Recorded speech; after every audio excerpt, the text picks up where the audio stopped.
Ljubivoje Jovanović Džek, akademski slikar iz Arilja, živi i život i umetnost. Uradio je raznih slika iz raznih razdoblja i perioda. Završio je figurativno slikarstvo, ali kao programski slikar odredi temu i onda pravi izvesnu seriju. Kao programski slikar odredim sebi temu i onda napravim izvesnu seriju. Napravim za tu seriju, kompletiram za neku izložbu i napravim izložbu. Koliko je do sada bilo izložbi?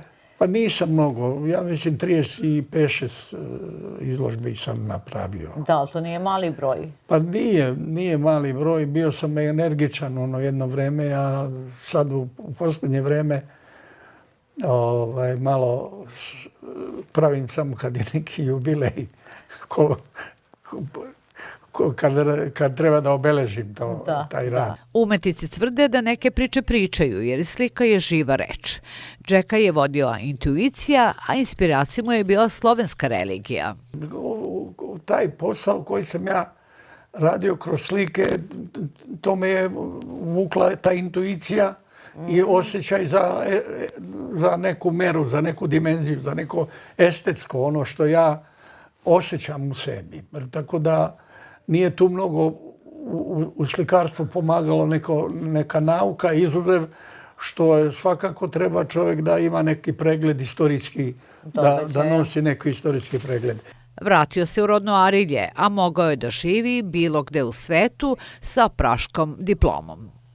Ne, pa imao sam prilike naravno, ali nisam imao potrebe, jer svejedno gdje vi stvarate. Ako nešto stvarate, i ako živite sa tim, ali mene jedino, ali to sam na vreme shvatio u stvari, taj boravak na polju bi me možda u nečemu proslavio, bio bi neki drugi, da ne pominjem ta zvučna imena, jel tako, bio bi neko.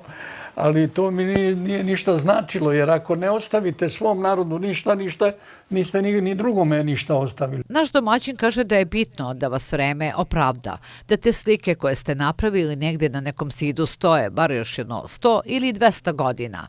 One same moraju da se izbore za svoje mesto, koliko ste vi tu bili pronicljivi i da predvidite to neko vreme, jer umetnicima sudi vreme, ne sude kritičari.